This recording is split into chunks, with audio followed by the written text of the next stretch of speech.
మందిరముల కొరకై చేయబడిన ప్రార్థనలు నెరవేర్చండి. నీ ప్రవర్తన జాగ్రత్తగా చూచుకును. ఆయన ఆలయములో ఉన్నవన్నీ ఆయనకే ప్రభావమనొచ్చు. యెహోవా ప్రసన్నతను చెప్పండి చూచుటకును, ఆయన ఆలయములో ధ్యానించుటకు నా జీవిత కాలం యెహోవా మందిరములో నివసింప స్తుతి ప్రార్థనలో దేవా మేము నిన్ను ఆత్మతోను సత్యముతోను చెప్తాం. ఘనత ప్రభావములు ఆయన సన్నిధిని ఉన్నవి. బల సౌందర్యములు ఆయన పరిశుద్ధ స్థలములు ఉన్నవి. జనముల కుటుంబములారా యెహోవాకు చెల్లించుడి. మహిమ బలములు యెహోవాకు.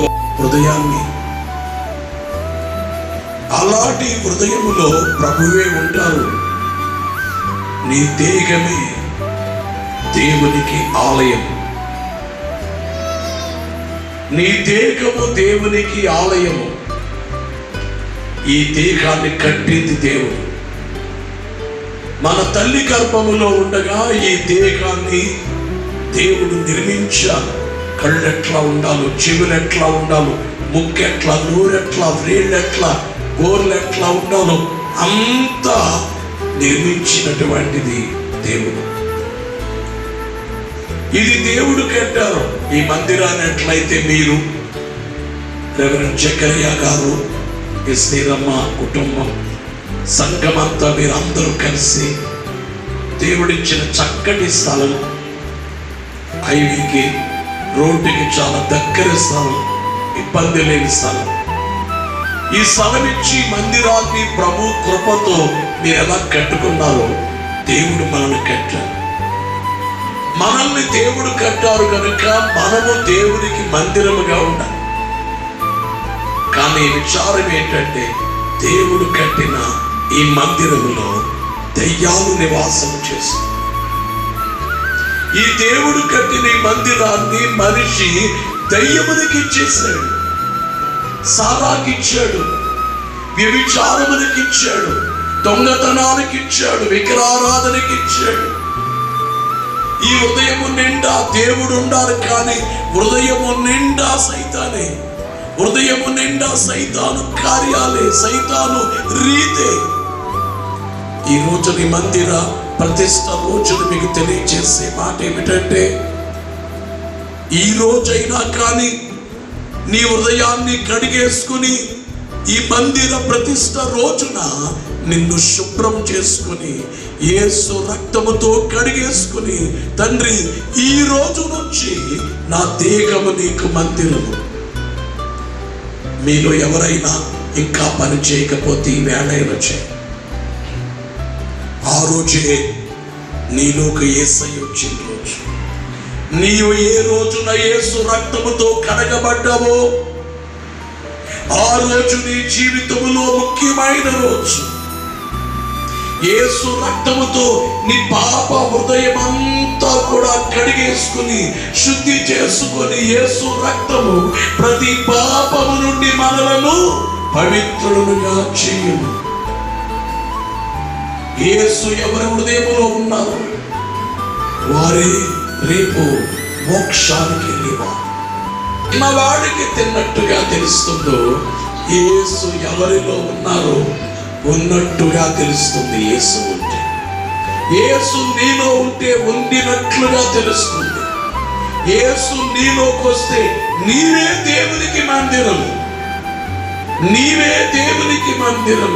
నా హృదయం లోనికి నా ప్రభువ రమ్మయ్యా, నా హృదయంలోనికి నా ప్రభువ రమ్మయ్యా.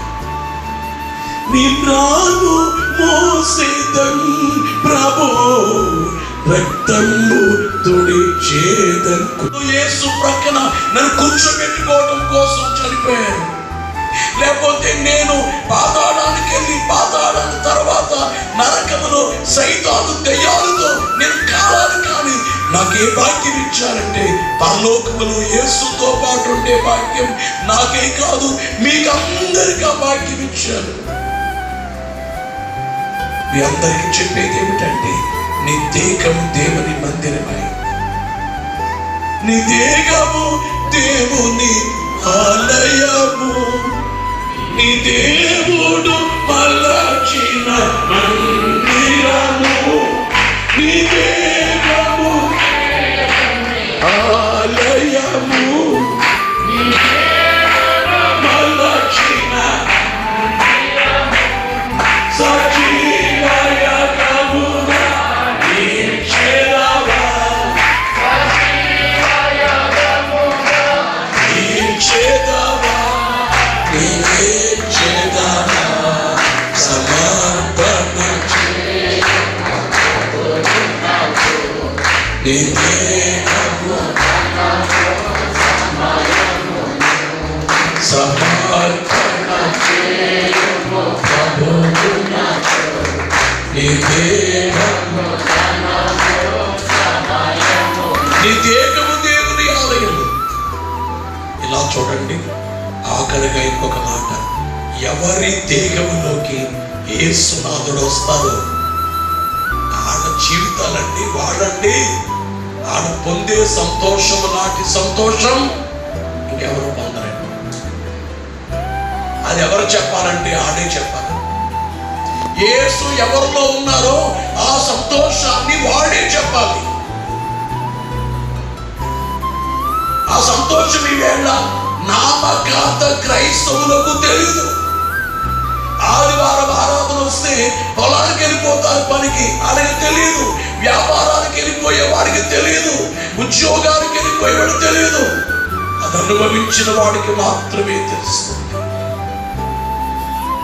యేసు నీలో ఉన్నప్పుడు ఎంత సంతోషము! ఆ సంతోషాన్ని అసలు నేను కోట్ల రూపాయలు పెట్టినా కానీ విలువ కట్టలేని సంతోషం.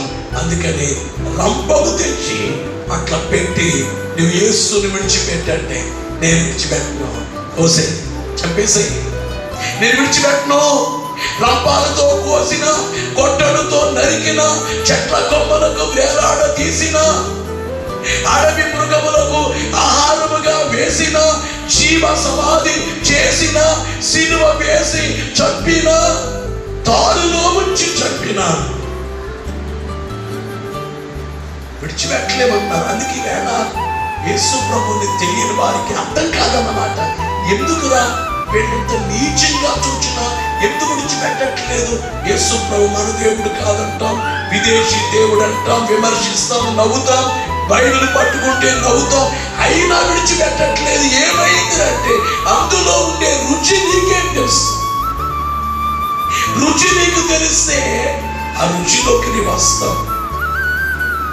ఇది నీ సన్నిధి కోరునాటి మానవుడే ధన్యుడు, అపవాది తంత్రములను లయపరచుని సన్నిధి, పాతాళ బంధకములు త్రెంపివేయుని సన్నిధి.